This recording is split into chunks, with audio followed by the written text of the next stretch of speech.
ಎಲ್ಲರಿಗೂ ನಮಸ್ಕಾರ. ದೇವದುರ್ಗ ಕ್ಷೇತ್ರದ ಮನೆಮಗಳು ಕರೆಮಾಚಿ ನಾಯ್ಕ ಮಾಡುವ ನಮಸ್ಕಾರಗಳು.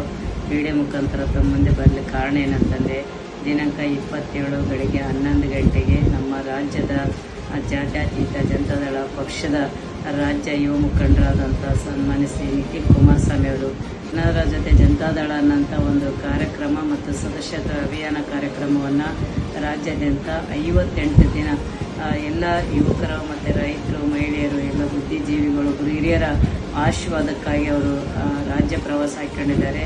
ಅದೇ ರೀತಿ ದಿನಾಂಕ 27ರಂದು ಸನ್ಮಾನ್ಯ ಶ್ರೀ ದೇವೇಗೌಡರ ಜೊತೆಯಲ್ಲಿ ನಿಖಿಲ್ ಕುಮಾರಸ್ವಾಮಿ ಅವರು ಕೂಡ ಆಗಮಿಸಲಿದ್ದಾರೆ. ತಾಯಂದಿರು, ಎಲ್ಲ ನನ್ನ ಅಕ್ಕ ತಂಗಿಯರು, ಯುವ ಮುಖಂಡರು, ನನ್ನ ಪಕ್ಷದ ಕಾರ್ಯಕರ್ತರು, ಎಲ್ಲ ಘಟಕದ ಅಧ್ಯಕ್ಷರುಗಳು, ಮಹಿಳೆಯರು ಎಲ್ಲರೂ ಬಂದು ನಮ್ಮ ಮಾನ್ಯ ನಿಖಿಲ್ ಕುಮಾರಸ್ವಾಮಿ ಅವರಿಗೆ ಆಶೀರ್ವಾದ ಮಾಡಿ ಈ ಕಾರ್ಯಕ್ರಮವನ್ನು ಯಶಸ್ವಿ ಮಾಡಬೇಕಂತೇಳಿ ತಮ್ಮಲ್ಲಿ ಮನವಿ ಮಾಡಿಕೊಳ್ತೇನೆ. ನಮಸ್ಕಾರ. ರಾಜ್ಯ ಸರ್ಕಾರ ತನಗೆ ತಾನು ಅವರ ಆತ್ಮಸಾಕ್ಷಿಗೆ ಅವರೇ ಪ್ರಶ್ನೆ ಮಾಡ್ಕೊಳ್ಳಿ, ಅವರೇ ಆತ್ಮಾವಲೋಕನ ಮಾಡ್ಕೊಳ್ಬೇಕಾಗ್ತದೆ. ನೋಡಿ, ಈಗ ಗೃಹಲಕ್ಷ್ಮಿ ಯೋಜನೆ, ಗೃಹ ಜ್ಯೋತಿ, ಯುವನಿಧಿ ಇದೆಲ್ಲದರ ಬಗ್ಗೆ ಅವ್ರ ಪ್ರಣಾಳಿಕೆಯಲ್ಲಿ 2 ವರ್ಷದಿಂದ ಮಾತನ್ನು ಕೊಟ್ಟಿದ್ರು. ಏನು ಹೇಳಿದರು? ತಿಂಗಳ ನಾನು ಖಾತೆಗಳಿಗೆ ದುಡ್ಡನ್ನು ಜಮಾ ಮಾಡ್ತೀನಿ ಅಂತ ಹೇಳಿದ್ರು. ಹೌದಲ್ವೇನಲ್ಲ?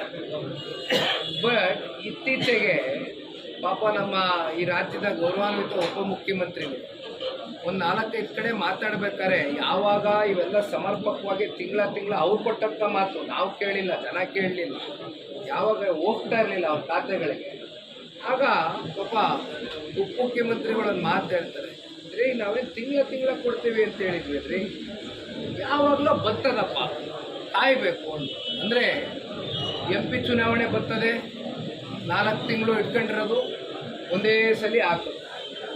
ಉಪಚುನಾವಣೆ ಬರ್ತದೆ, 3 ಉಪಚುನಾವಣೆ ಕ್ಷೇತ್ರಗಳಿಗೆ ಒಂದೇ ಸಲ 4 ತಿಂಗಳು ದುಡ್ಡು ಹಾಕ್ತದೆ. ಮುಂದೆ ZPTP ಬರೋವರೆಗೂ ಬಹುಶಃ ಕಾಯಬೇಕಾಗ್ತದೆ. ತಿಂಗಳ ಏನು ಬರೋದಿಲ್ಲ.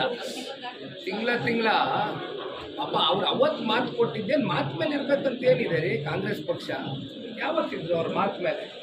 ಅವ್ರ ನಾಲ್ಗೆ ಮೇಲೆ ಯಾವತ್ತೂ ಅವರು ಭದ್ರ ಇಲ್ಲ. ಅದರಲ್ಲೇನಿದೆ ಅಲ್ವಾ? ಹೇಳಿ.